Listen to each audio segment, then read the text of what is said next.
Hi everybody, welcome to Chapter 5 of Money and Schools. Give you the chapter drivers, what we're going to talk about today. We're going to talk about the primary purpose of a budget, what a budget is at the most basic level, basic budget concepts, common approaches to budgeting, what makes up a good budget framework, the model for it, the general budget process, how individual schools are funded, and the roles of stakeholders in budgeting. What I want to note, this goes over a lot of the definitions. You'll see a similar approach in Chapter 5 of the Principal's Guide to School Budgeting. That book is better for budgeting than Money in Schools, because Money in Schools is overarching. It's giving you a district perspective. So I like Chapter 5 and Principal's Guide, so that's kind of why I'm going to release them, the videos and the PowerPoints at the same exact time for those ones.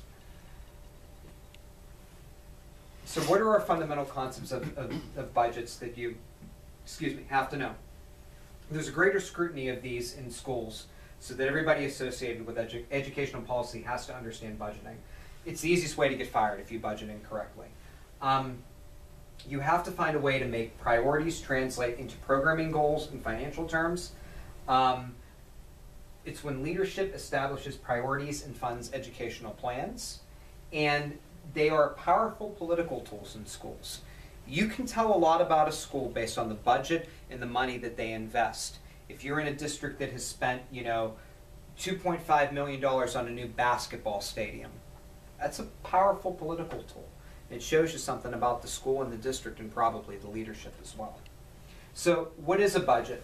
Budget is just a description of a desirable educational program. It's an estimate of expenditures needed, and it's an estimate of revenues available to meet those expenditures. And that's all budgets are. We're going to have different, we're going to look at different common budget models at the district level. I think these are important because they translate down to you at the building level. But when we do Chapter 5 of Principal's Guide to School Budgeting, we're going to cover these a little bit more specifically. And I think that'll benefit you more. So we're going to look at 6 different ways to budget: incremental, line item, planning, programming, budgeting, and evaluation systems, zero-based budgeting, school site budgeting, and outcome-focused budgeting. And yes, this will be on our quiz. This will 100% be on our quiz, so I would know this. So incremental budgeting is the easiest thing to do. This is when you look at last year's budget and you simply photocopy it and say, we're going to up all this stuff a little bit. Maybe we'll make everything 1% higher, 1% lower. Central administration checks it off. Bing, bang, boom, it's done. That's the easiest way to budget in a school system. However, when you need something new, then you have to play the cut game. So if you need a bunch of new computers or an entire new curriculum, then you have to cut from somewhere else. In theory, computers should last in schools about 5 to 6 years. If you're trying to budget long-term for your building at the high school level, about 5 to 6 years. And then some of you know at the elementary school, you just end up with whatever was left over from the high school when the high school replaced their old computers.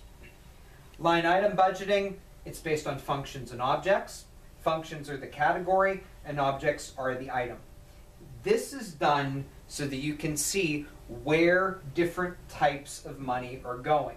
Is more money going to administrative costs? Is it going to instruction? Is it going to facilities? Is it going to transportation? This is a way to really break a budget down into categories and make it a little more transparent to stakeholders. So this is our textbooks model: planning, programming, budgeting, and evaluation system.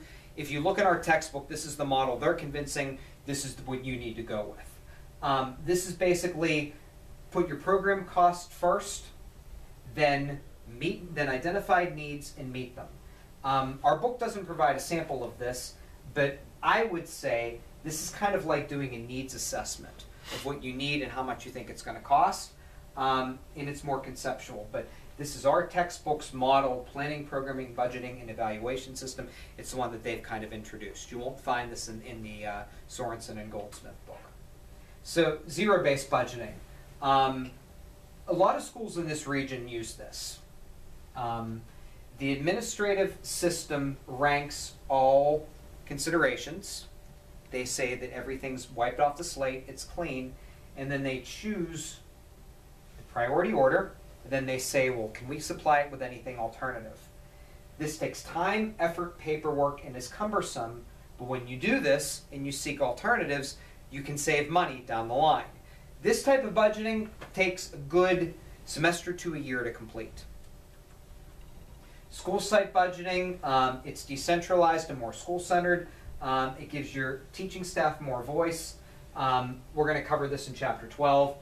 That's really what we're worried about and we're considered about is future principals. But we're going to talk about how everybody's involved in this. But we'll look at this more in depth in Chapter 12. So, government says you should be using outcome-focused budgeting. If the government had its way with you, it would say, this is the approach you should use. All test scores are how you spend your money. Our textbook says this is in its infancy, but I would guess if you end up in a school district that has a higher level of federal control, and as we said in the beginning of the class, that's growing, you might experience this at some point. Right now, you're not going to, but it could happen and it could come. So, what is a good budget framework? I don't know. Our book says there are specific elements, but I think they have to be school specific. Smaller district with more autonomy, incremental budgeting tends to work because there's autonomy, minor changes, little things happen each year. Larger districts, you might want to do line item budgeting. If you're dealing with a massive fiscal crisis and a lot of people leaving your district, zero-based budgeting is probably your best bet because you're starting from scratch every year. So the budget model is the belief that school budgets are built locally. The local school board and administration determine it, and then they push it down to the principal. Revenue building then is tied to political action. So if schools get more money, the political parties are the ones that have to determine how much money they get at the federal level, state level, local, and then private level. Well, that can come from outside sources, so that can or can't be tied to political. I mean, you would say that the Gates Foundation is a private organization, but a lot of people would argue that's also a very political organization as well. So the local level, budgets normally estimate revenues, envision educational programs, estimate expenditures, and then they balance. Those are the 4 steps that you'll see. So revenues, this is simple. It's easy. The first thing you do is say, this is what I'm guessing my local tax is going to be. The state will step in. They'll do the state aid formula, and then the local sector adjusts for changes. Then federal aid comes in, but I always state you can't rely on federal aid because it could come in much later when the school year starts, and it could be very program specific if you end up with a huge population of SPED or ELL students that you weren't expecting. Envisioning the educational programs, this is where you have to maintain current programs and add new ones where necessary. The textbook says you maintain the current programs that are working first, then you build new ones.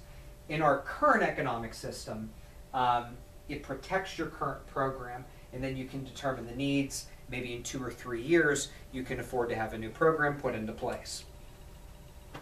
Expenditures, what you need to know is that you worry about personnel first. Every money you have depends on how much your salaries are paying. So that's important. And that's the first expenditure you have, and that might end up being 80 to 90% of your budget or your salaries.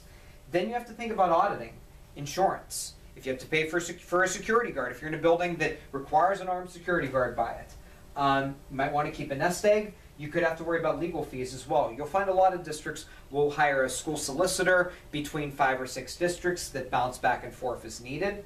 But you have to be aware of that in case something does come up. Then you balance the budget. You align the costs with the revenues. And in some cases, the state will have more control with classroom units. It's easier for you when they say for every 1,000 students, you get 55 personnel, then that's the number that's given to you. It's easy to do, but you don't have any autonomy when this occurs. So what are types of revenue? You need to know these. Increased, static, and declining. I'm a cynic. Increased revenue is dream on. I've stated this before, and I'm going to continue to state this. If you end up with increased revenue, you spend it immediately. You do not hold it. You do not save it. If you bank it, That's bad, because then the school district might come back at you and say, well, you saved money last year, we're not going to give you as much this year. If you get extra money that you weren't expecting, it is a gift. Spend, spend, spend, spend, spend. Find ways that it will improve the school. But this is rare, and you all know this is rare. Static revenue basically means the district gets the same amount of money year after year after year. However, cost of living increases. Obviously, salary increases. Healthcare increases. So in this case, this is when you start cutting. Declining revenue is awful. If you're in a losing population, personnel goes first. Because if there's not enough people living in the district, not enough tax dollars coming in, you cut personnel. The easiest way to cut cost, if you're put in a position, and I hate to say this, easiest way to cut costs and save money is to cut your staff. But then that means that class sizes increase, there's lack of instructional materials, you have 30 or 40 children in a class, there's more pressures and more strain, and this can cause a problem as well. So different types of efficiency improving measures in a district. Talk about these a little bit. Energy smart models are what a lot of districts are switching to. If you're in a newer school building, this is fairly easy to do. Older buildings, it's almost not worth the cost. Others have done things like a 4-day school week. A lot of universities do this. A lot of universities are only open Monday through Thursday, and they reduce their energy cost by a fifth. Schools are starting to do stuff like this, like the power goes out at 4 o'clock, you want to work, you're using lamps. Efficient purchasing. This is something that if you become a superintendent, you might want to consider, because bulk discount purchasing could help. You could do one of two things. You can make a giant purchase and just keep it in stockpile for the next 5 to 10 years, or work hand in hand with other districts and purchase with them, get a discount, and share the purchasing costs. And that's a smart thing to do. So another thing that you could do is defer the cost of equipment. Some districts will just defer payment to acquire funding later, but what ends up happening, if they don't get the funding, then teachers end up losing their jobs, because what's the easiest way to save money? You cut personnel. So this could be a long-term cutting of staff by deferring the cost of equipment. My opinion, what I've seen in schools is basically what will happen is if they're deferring equipment to pay for the equipment, if somebody retires, that person just isn't replaced under this model. So improved cast management. Our textbook says districts should hire a business manager. Business managers are expensive. A good business manager makes as much as your building principal makes. You need someone that understands the district, schools, and community and can do this. It's worth placing funding into if this is, especially if it's somebody with experience in grant writing. If you have a business manager that can do grant writing, this is a positive, because then they can bring in money that will essentially pay their salary. So risk management. Increase insurance deductible amounts if you think there's going to be a problem. Think about if self-insuring would help. Sometimes we have competitive bidding of insurance coverage. This mostly affects the teachers more than it does anybody else, because then you're basically telling them this is the model of insurance you have to take. If you want to pay $400 more a month, you get the other one. But you have to have people that can actually assess cost benefits when you do this. So long-term debt. It depends on what the economy's like. If you can, and it works, and you can get a better interest rate, there is nothing wrong with this. This will give you more money than you ever expected to have. If you owe $60,000 in 12 years, and you can refinance it, $60,000 in 12 years with a 5% interest rate, and you can refinance it for 20 years with the same amount at a 4% interest rate, it's going to save you a lot of money over time. So if the economy supports this, that's a positive. The big idea, what might work today, might not work tomorrow.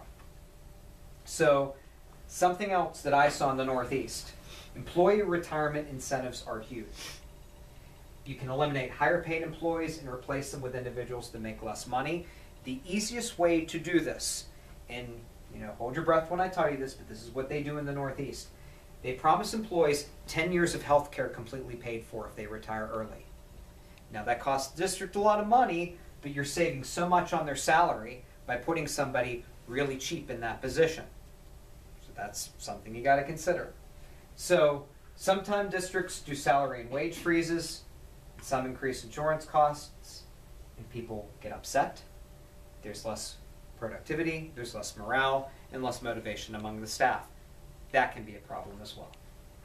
So you complete the budget at the building level. Then it goes to the superintendent to look over it. The superintendent is not going to give it to the school board until they've looked over it first.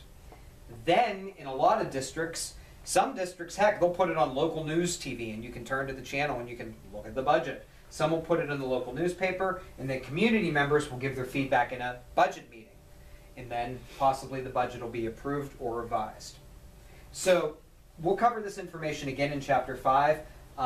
My favorite chapter in the textbook is personnel. I love this, I'm fascinated by it, and that's what we're going to talk about next. If there's anything else I can do to help, please let me know. Thank you.